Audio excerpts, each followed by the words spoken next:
Hello दोस्तों, आज का हमारा टॉपिक है भूकंप की तीव्रता और भूकंप का परिमाण, intensity of earthquake and magnitude of earthquake. तो आज हम देखेंगे कि इंटेंसिटी और मैग्नीट्यूड में डिफरेंस क्या है। दूसरा, इंटेंसिटी और मैग्नीट्यूड को किस स्केल पे नापा जाता है, क्या इसके पैमाने हैं, क्या डेफिनेट इनका कोई भी रूल है। ठीक है, इसके अलावा हम देखेंगे, जैसे हम सुनते हैं कि 5 तीव्रता का भूकंप आया, 6 तीव्रता का भूकंप आया, तो वाट एग्जैक्ट मीनिंग क्या है इसका कि हम 5 तीव्रता को क्यों 5 कह रहे हैं और 6 तीव्रता को क्यों 6 कह रहे हैं। ठीक है, और इसमें डिफरेंस क्या है 5-6 तीव्रता में, ये देखेंगे हम। ठीक है, तो आपका एक बार स्वागत है फिर से आपके अपने चैनल ज्योग्राफी जुनून में। चलिए आज का टॉपिक स्टार्ट करते हैं। तो हमारी सबसे पहले हम लेते हैं तीव्रता को। तीव्रता, भूकंप की तीव्रता यानी इंटेंसिटी लेते हैं। तीव्रता क्या होती है? ठीक है, देखिए तीव्रता जो है इसको मापने का कोई एग्जैक्ट रूल नहीं होता है, कोई फॉर्मूला नहीं होता है। ठीक है, तीव्रता मतलब होता है कि हमारी जो सेंसेस हैं, हमारी जो ज्ञानेंद्रियां हैं, वो ज्ञानेंद्रियों द्वारा इसकी पहचान होती है, पहली बात तो। ठीक है, ये होता है हमारा इंटेंसिटी की ज्ञानेंद्रियों द्वारा पहचान होती है। और दूसरा, इसका कितना विनाशकारी प्रभाव रहा है भूकंप का, उसके आधार पर ही इंटेंसिटी को तय किया जाता है। विनाशकारी प्रभाव कितना रहा है, मतलब क्या हुआ, जैसे मैं हूं, मेरे को अगर भूकंप की बहुत ज्यादा मैं कोई सेंसिटिव हूं, तो मुझे भूकंप की कम भी तीव्रता होगी ना, तो वो भी मुझे महसूस हो जाएगा। मगर हो सकता है कोई और व्यक्ति जो मेरे से कम सेंसिटिव है, उसको वो भूकंप उतना महसूस नहीं होगा। या मैं कहूं कि कोई व्यक्ति जो है वो सो रहा है और बहुत कम तीव्रता का भूकंप आया, तो उसके लिए वो तीव्रता अलग हो जाएगी। और अगर मैं सेंसिटिव हूं, मुझे फील हो गया, तो मेरे लिए तीव्रता अलग हो जाएगी। यानी कि जो तीव्रता है वो पर्सन टू पर्सन, दूसरा पर्सन टू पर्सन, और दूसरा उसकी सेंसिटिविटी के अकॉर्डिंग चेंज हो सकती है।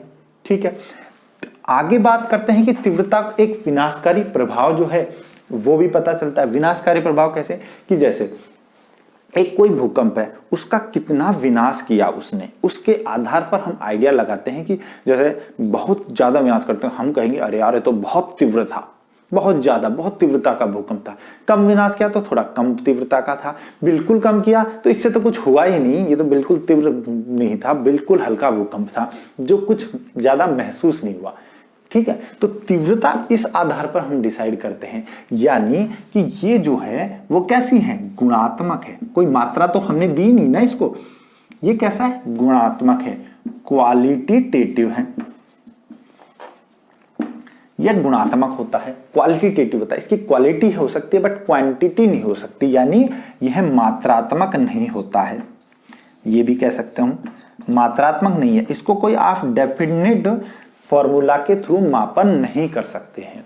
किसको, तीव्रता को। तो इंटेंसिटी मात्र क्या है, इंटेंसिटी मात्र है पहचानना और विनाश को देखना, इससे ज्यादा इंटेंसिटी कुछ नहीं है। हम नहीं कह सकते कि कोई भूकंप जो है वो कितना तीव्र है, क्योंकि हर व्यक्ति के लिए उसकी अलग मीनिंग हो सकती है।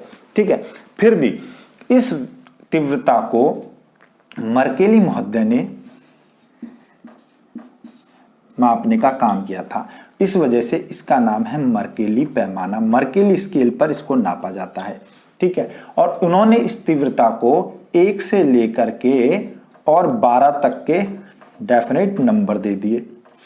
These are just number.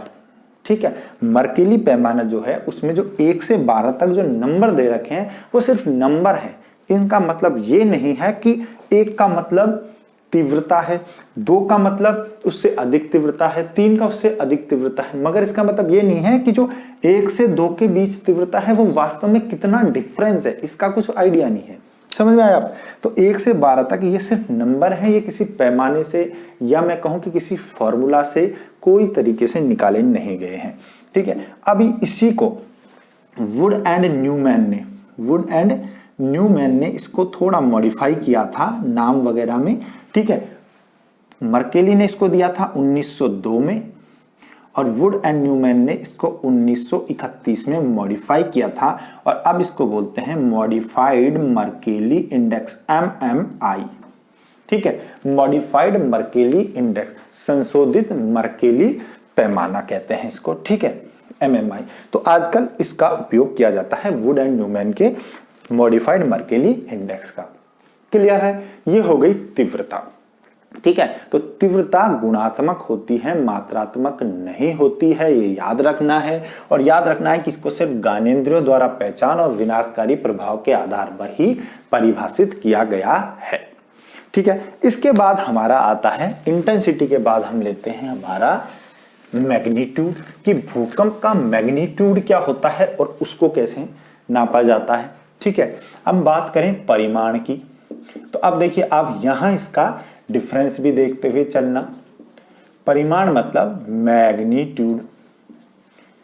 Magnitude क्या होता है?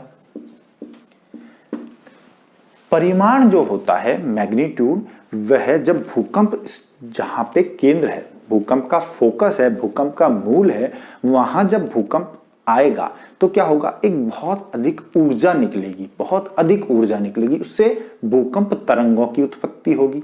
क्लियर है? तो जो भूकंप की ऊर्जा निकलेगी उसी का मापन क्या कहलाता है?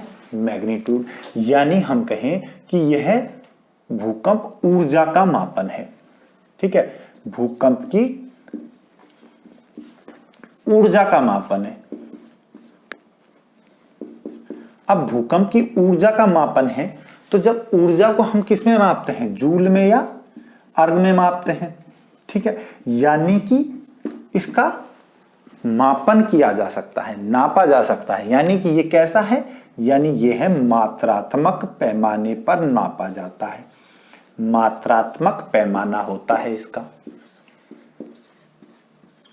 ठीक है, और जो ये भूकंप का मैग्नीट्यूड है, यह भूकंप तरंग जो है उसके आयाम यानी एम्पलीट्यूड, आयाम यानी एम्पलीट्यूड, ठीक है, इसकी आवृत्ति और इसके त्वरण यानी एक्सेलरेशन पर डिपेंड करता है, इन पर निर्भर करता है। ये किसी तरंग का आयाम कितना है, उसकी आवृत्ति क्या है, उसका त्वरण क्या है, उसके आधार पर भूकंप जो है उसका परिमाण मापा जाता है। ठीक है, त्वरण पर निर्भर करता है। और इसको नापने का जो फॉर्मूला होता है, ये किसने दिया था? ये दिया था चार्ल्स एफ रिक्टर महोदय ने। चार्ल्स एफ रिक्टर ने दिया था 1935 में। इसलिए भूकंप को किस पर नापा जाता है? रिक्टर स्केल पर नापा जाता है। भूकंप के परिमाण को रिक्टर स्केल पर नापा जाता है। और इस रिक्टर स्केल में 0 से और 9 तक भूकंप का परिमाण मापा जाता है। 0 से लेकर और 9 तक तीव्रता, 9 तक परिमाण जो है उसको नापा जाता है। ठीक है, तो 0 से 9 तक का जो परिमाण है, इसमें हम इजीली बता सकते हैं कि 0 तीव्रता, 0 परिमाण जो है वो कितना होगा। 1 परिमाण है, उस भूकंप को कैसे, वो भूकंप कितना होगा, विनाशकारी होगा। 2 परिमाण कितना होगा। ठीक है, तो उसकी गहनता क्या होगी, भूकंप की गहनता क्या होगी। मान लो 0 गहनता का कोई भूकंप जो है वह 9 गहनता वाले भूकंप से कितना कम होगा, ये पता हम इसमें लगा सकते हैं। यानी ये एक डेफिनेट फॉर्मूला से निकला है, जिसे हम किसने दिया था? रिक्टर ने। इसे रिक्टर स्केल कहते हैं। ठीक है, ये हो गया। तो ठीक है, तो मर्केली स्केल जो थी वो एक माना गया पैमाना था, जबकि जो रिक्टर स्केल है वो एक निश्चित पैमाना है। अब देखिए ये कैसा पैमाना है। रिक्टर जो स्केल है ये कैसा पैमाना है? रिक्टर स्केल का पैमाना जो है उसे बोलते हैं हम लघु गणक पैमाना, मतलब लॉगरिदमिक स्केल होता है ये। अब लॉगरिदमिक स्केल क्या होता है?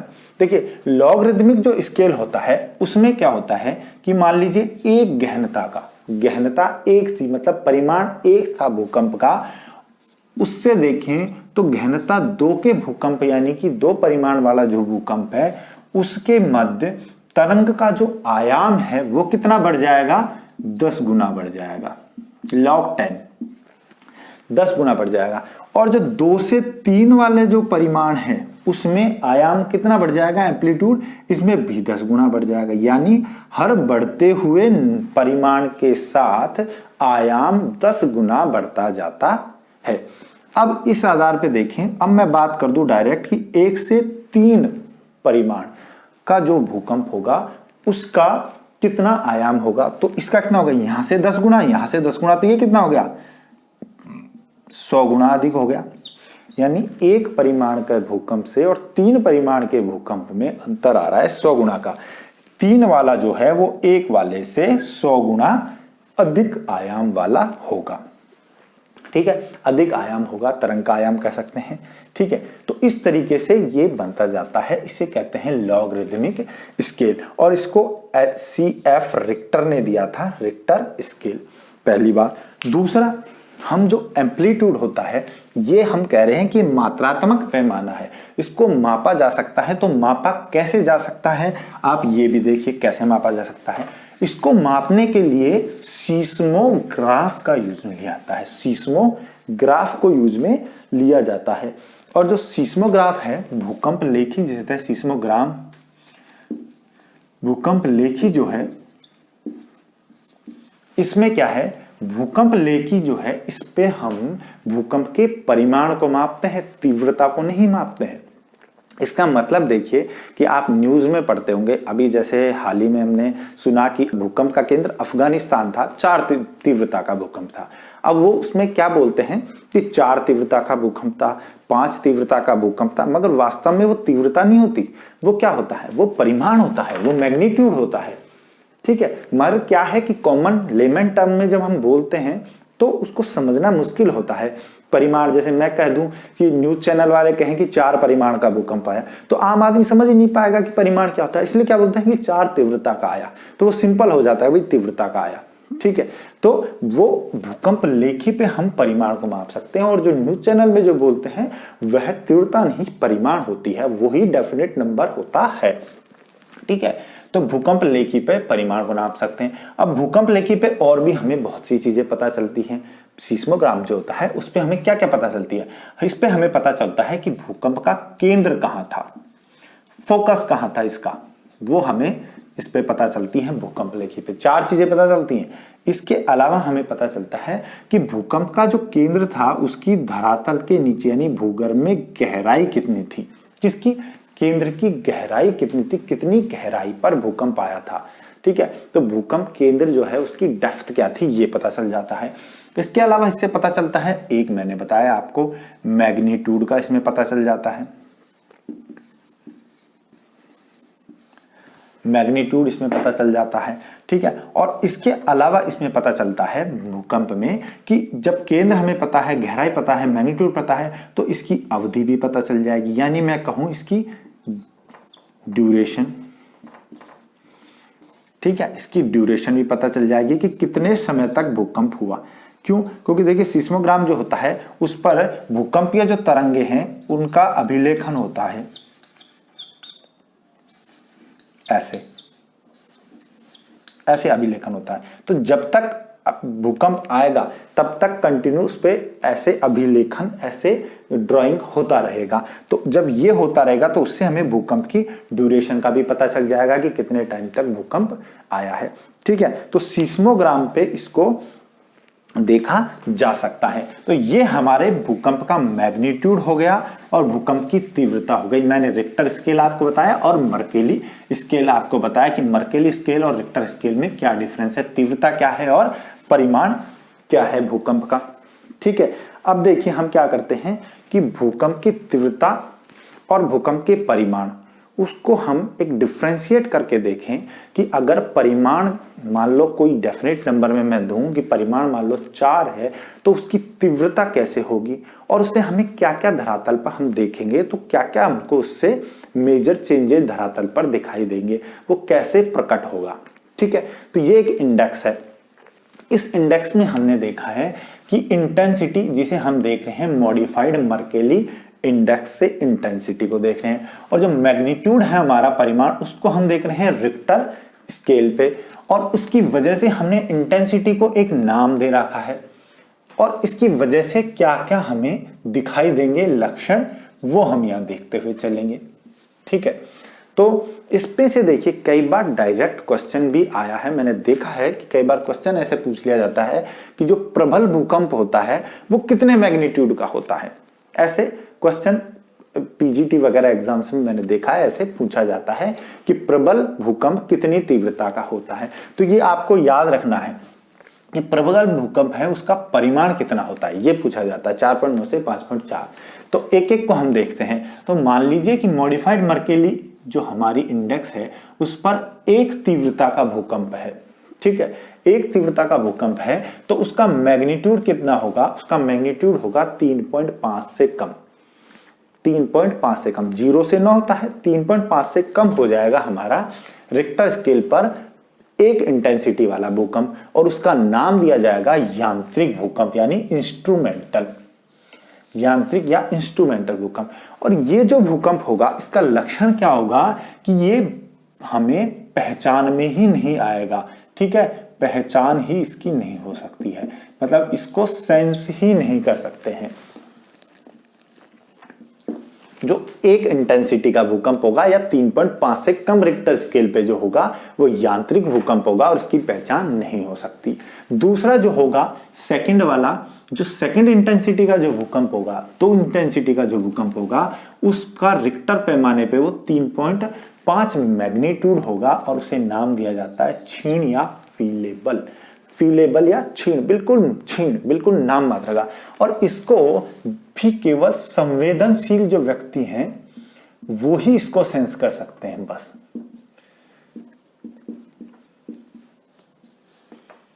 संवेदनशील व्यक्ति ही पहचान सकते हैं इसको, इसके अलावा इनको कोई नहीं पहचान सकता है। यानी मैं कहूं कि इसका भी पहचान करना बहुत मुश्किल होता है, क्षीण जिसे फीलेबल बोलते हैं। इसके बाद अगर 3 इंटेंसिटी का कोई भूकंप होगा तो वो रिक्टर स्केल पे 4.2 मैग्नीट्यूड होगा और उसका नाम दिया जाएगा अल्प या स्लाइट, अल्प या स्लाइट दिया जाएगा। ठीक है, और अल्प या स्लाइट जो है इसको कैसे लोग पहचान सकेंगे, इसको बहुत जो आराम करने वाले व्यक्ति हैं, या मैं कहूं कि जो आराम से शांति से जो बैठे हुए लोग हैं वो इनको पहचान पाएंगे। ठीक है, बाकी कोई आदमी काम कर रहा है, चल रहा फिर रहा है, सो रहा है, तो उसको इस तीव्रता के भूकंप, 3 तीव्रता या 4.2 रिक्टर स्केल तक के भूकंप जिसे अल्प कहा गया है, इसका पता नहीं चलेगा।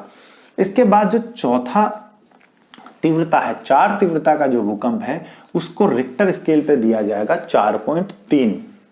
ठीक है, रिक्टर स्केल पे मैग्नीट्यूड 4.3 होगा और इसे कहेंगे साधारण या मॉडरेट भूकंप। क्या कहेंगे, साधारण या मॉडरेट भूकंप। और यहां क्या हो सकता है, जो साधारण या मॉडरेट भूकंप है इसको कैसे व्यक्ति महसूस कर सकते हैं, इसको जो चलने फिरने वाले व्यक्ति हैं वो भी महसूस कर सकते हैं। ठीक है, चलने फिरने वाले व्यक्ति भी साधारण भूकंप को महसूस कर सकते हैं। ठीक है, और इसके अलावा क्या होगा कि इससे जो जैसे कोई चीज है जो बंधी हुई नहीं है, खुली हुई चीज है, तो वो थोड़ा हिलने लग जाएगी, वाइब्रेट करेगी हल्का सा। जैसे हम लें कि पानी का गिलास है तो हमको इसमें पानी जो है उसका थोड़ा सा मूवमेंट दिखाई देगा। ठीक है, साधारण वाले का। जबकि जो 5 तीव्रता का भूकंप है उसको हम रिक्टर स्केल पर 4.8 मैग्नीट्यूड लेंगे और उसे बोला जाता है अप्रबल या रादर स्ट्रॉन्ग, अप्रबल या रादर स्ट्रॉन्ग बोला जाएगा। और इसमें क्या होगा, इसमें सोते हुए आदमी को भी पता चल जाएगा। तो ठीक है, इसमें सोता हुआ व्यक्ति भी उठ जाएगा, सोते हुए व्यक्ति को भी इसका पता चल जाएगा। दूसरा, इसमें जैसे कोई चीज खुली हुई चीजें हैं वो क्या करेंगी, वो लुढ़कने लग जाएंगी। ठीक है, लुढ़कने लगेंगी खुली हुई चीजें, इससे लुढ़कने लगेंगी। उसके अलावा घर में क्या है, मान लीजिए घंटियां हैं, घर में घंटियां लटक रही हैं, तो घंटियां जो है घरों की वो क्या करेंगी, आवाज करने लगेंगी, साउंड करने लगेंगी। ठीक है, घर के बाहर जैसे कई बार होता है ना, डेकोरेशन के लिए घंटिया टाइप का कुछ लगा देते हैं तो वो साउंड करने लग जाएगा अप्रबल में, रादर स्ट्रॉन्ग या 5 तीव्रता के में। अब जब 6 तीव्रता का भूकंप जो होगा उसका रिक्टर याद रखो आप कि 4.9 से 5.4 होगा रिक्टर स्केल पर मैग्नीट्यूड, और उसे प्रबल भूकंप कहेंगे। और जब ये प्रबल भूकंप होगा तो क्या होगा, लोग डर जाएंगे, इस वाले भूकंप में लोग डर जाएंगे, भागने लगेंगे, ठीक है, घर से बाहर भागने लगेंगे। इसके अलावा ऐसे जो पदार्थ, जो लुढ़कने वाली जो चीजें हैं उनसे नुकसान होगा, लुढ़कने वाली चीजें जो हैं किसी से टकराएंगी और लुढ़कने वाली चीजों से नुकसान होगा स्ट्रॉन्ग से, ठीक है, इससे नुकसान होगा लुढ़कने वाली चीजों से।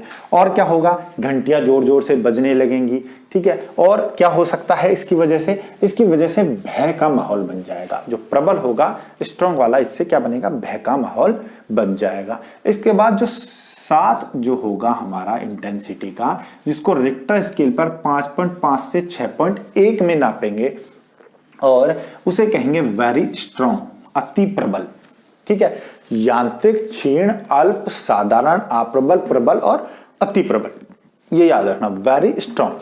तो जो वेरी स्ट्रॉन्ग होगा उसमें क्या होगा कि दीवार जो है उनका प्लास्टर हट जाएगा, दीवार का प्लास्टर हट जाएगा,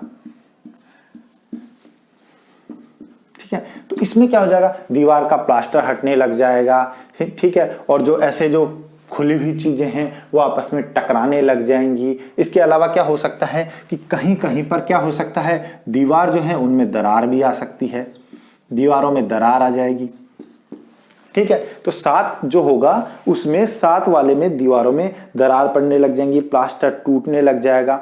और जो हमारा 8 तीव्रता का भूकंप होगा, जो 8 तीव्रता का भूकंप होगा उसे रिक्टर स्केल पे 6.2 रिक्टर स्केल का होगा, इसे बोलेंगे विनाशक या डिस्ट्रक्टिव, विनाशक या डिस्ट्रक्टिव, ठीक है। तो आप याद देखिए, यांत्रिक, क्षीण, इसके बाद क्या हो जाएगा, अल्प, साधारण, अप्रबल, प्रबल, अति प्रबल और विनाशात्मक। विनाशात्मक मतलब डिस्ट्रक्टिव हो जाएगा। और जो डिस्ट्रक्टिव है इसमें क्या हो जाएगा, दीवार जो है उसमें दरारें पड़ जाएंगी, दीवार में दरारें पड़ जाएंगी, बड़ी बड़ी दरारें पड़ जाएंगी, ठीक है। इसके अलावा भूमि में भी इसमें क्या होने लग जाएंगी, दरारें उत्पन्न होने लग जाएंगी, भूमि में दरारें होने लग जाएंगी,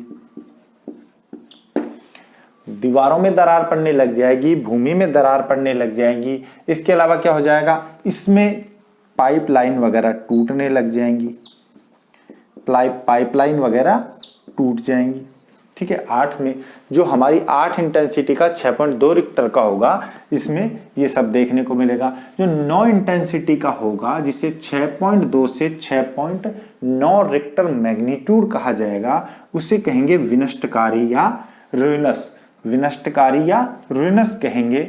इसका कैसे पता चलेगा, इसमें भी देखो क्या होगा कि इसकी वजह से भी क्या हो जाएगा, भूमि जो है उसमें भ्रंशन होने लगेगा, दरारें तो होंगी मगर भूमि में भ्रंशन भी होने लगेगा, पाइपलाइन भी टूट जाएंगी,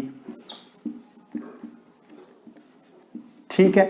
भवन जो है वो क्या पड़ जाएंगे, गिरने लगेंगे। भवन जो ऊंची ऊंची जो बिल्डिंग है, या मैं कहूं ऊंचे जो भवन है, ऊंचे भवन वो गिरने लग सकते हैं, ठीक है। इसमें ऊंचे भवन गिरने लग सकते हैं 9 इंटेंसिटी में। 10 इंटेंसिटी का जो भूकंप होगा जिसका मैग्नीट्यूड 7 से 7.3 होगा उसे कहेंगे विनाशी या डिजास्ट्रस। अब ये डिजास्ट्रस क्यों होगा, क्योंकि इससे देखो भूमि जो है उसमें भ्रंशन तो होगा ही, भूमि में भ्रंशन होगा, भ्रंशन के साथ साथ क्या होगा कि केबल लाइन वगैरह भी टूट जाएंगी, ठीक है।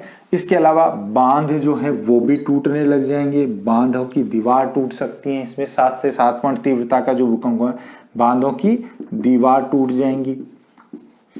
और क्या गिर सकता है, जैसे चिमनियां वगैरह जो हैं, होटल जो हमारे जो बड़ी बड़ी जो फैक्ट्री हैं उनमें चिमनी लग रही हैं, वो चिमनियां भी गिरने लग जाएंगी, ठीक है, चिमनियां गिरने लग जाएंगी इसमें।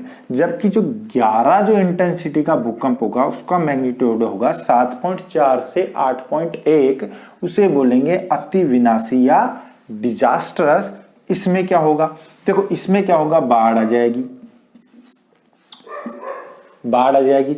इसके अलावा धसाव जो है वो हो जाएगा, भवन पूरी तरह क्षतिग्रस्त हो जाएंगे, भवन पूरी तरह क्षतिग्रस्त हो जाएंगे।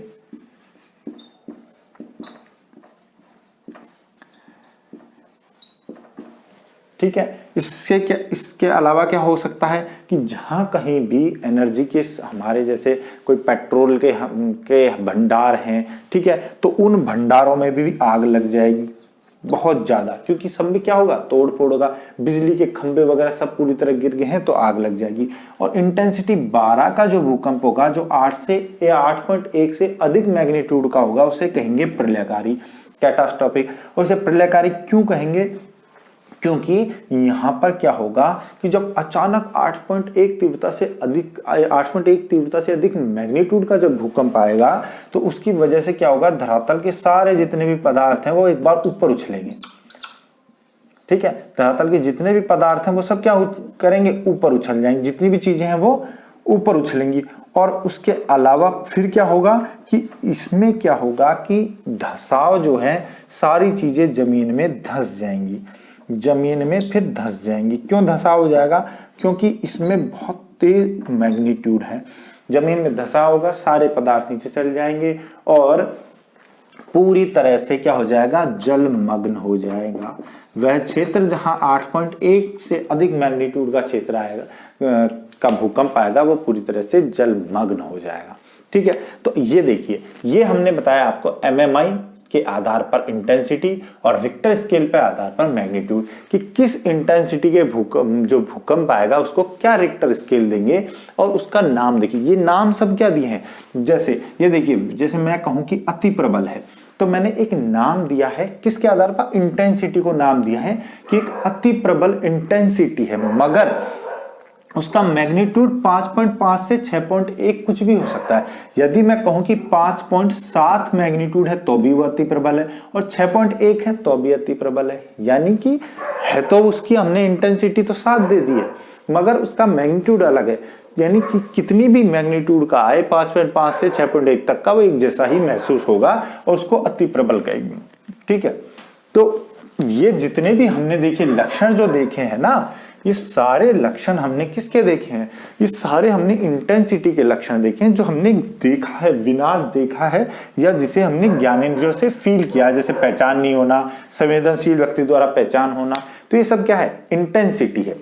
अब मैग्नीट्यूड जो है उसको हम रिक्टर स्केल पे माप सकते हैं। 6.2 मैग्नीट्यूड और 6.1 मैग्नीट्यूड में अंतर बता सकते हैं, मगर यहां हम बता नहीं सकते कि 5 इंटेंसिटी में 6 इंटेंसिटी में एग्जैक्ट कितना अंतर है। ठीक है, आई होप आपको समझ में आ गया होगा कि रिक्टर क्या है और हमारा मर्केली स्केल क्या है। ठीक है दोस्तों, अगर आपको वीडियो पसंद आ रहा है तो आप चैनल को सब्सक्राइब कर लीजिए, बेल आइकन को प्रेस कर लीजिए। अगले टॉपिक में मिलते हैं अगले वीडियो में। Thank you.